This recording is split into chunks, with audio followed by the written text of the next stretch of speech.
Friends, कुछ topic से questions exam में बार बार पूछे जाते हैं। हेंस उन टॉपिक से क्वेश्चंस पूछे जाने की हमेशा पॉसिबिलिटी रहती है। इस शॉर्ट फॉर्म वीडियो की सीरीज में हम ऐसे 3 इंपॉर्टेंट कॉन्सेप्ट्स को कवर करते हैं। अगर आपने हमारे प्रीवियस वीडियोस नहीं देखे तो आपको जरूर देखने चाहिए। So let us begin. पहला कॉन्सेप्ट है SNRR account, special non resident रूपी अकाउंट यानी SNRR अकाउंट वो नॉन रेजिडेंट एंटिटीज खोल सकती हैं जो इंडिया में बिजनेस कंडक्ट कर रही हैं। हाँ, और ये सिर्फ एक non interest bearing current account ही हो सकता है, मतलब इस पर ब्याज नहीं मिलता, और अकाउंट का जो टेनर है वो बिजनेस की ड्यूरेशन से रिलेटेड होता है, पर नॉर्मली 7 साल से ज्यादा नहीं। सही कहा।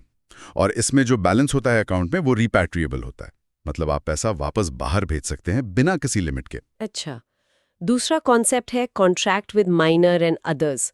तो इंडियन कॉन्ट्रैक्ट एक्ट का जो सेक्शन 11 है उसके हिसाब से माइनर यानी नाबालिग, इनसेन मतलब जिसका दिमागी संतुलन ठीक ना हो, और इंसॉल्वेंट दिवालिया व्यक्ति, इनके साथ कॉन्ट्रैक्ट करना इलीगल है। बिल्कुल। और माइनर के केस में, मतलब जिसने 18 साल की एज पूरी नहीं की है, कॉन्ट्रैक्ट तो वॉइड एब इनिशियो होता है। वॉइड एब इनिशियो मतलब शुरुआत से ही अमान्य। हेंस माइनर की कोई ऑब्लिगेशन, कोई जिम्मेदारी नहीं बनती ऐसे एग्रीमेंट को पूरा करने की।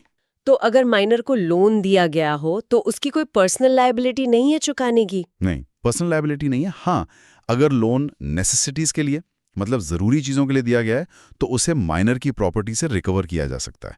ये बात सेक्शन 68 में है इंडियन कॉन्ट्रैक्ट एक्ट के। ठीक है। और तीसरा कॉन्सेप्ट है राइट ऑफ अप्रोप्रिएशन। ये राइट ऑफ अप्रोप्रिएशन उस सिचुएशन से जुड़ा है जब मान लीजिए बोरोवर के पास एक से ज्यादा लोन अकाउंट्स हैं और वो कुछ पैसे जमा करता है चुकाने के लिए। हाँ, तो पैसे किस लोन अकाउंट में जाएंगे? वही तो इंडियन कॉन्ट्रैक्ट एक्ट 1872 के सेक्शन 59 से 61 इसी right of appropriation of payment से डील करते हैं।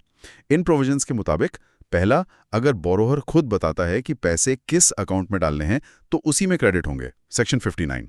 और अगर वो ना बताए तो? हाँ, दूसरा पॉइंट वही है।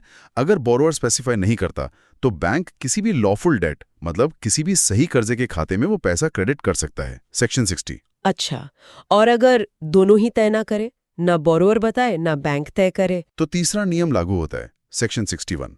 अगर बैंक और बोरोवर दोनों डिसाइड नहीं करते तो ये माना जाएगा कि पेमेंट सबसे पुराने वाले लोन, ओल्डेस्ट लोन के लिए अप्रोप्रिएट हुई है। समझ गए। फ्रेंड्स, पिछले 30 सालों से ज्यादा समय से हमने 10 लाख से ज्यादा बैंकर्स की हेल्प की है उनके JIIB, CAIB प्रमोशन एग्जाम पास करने में।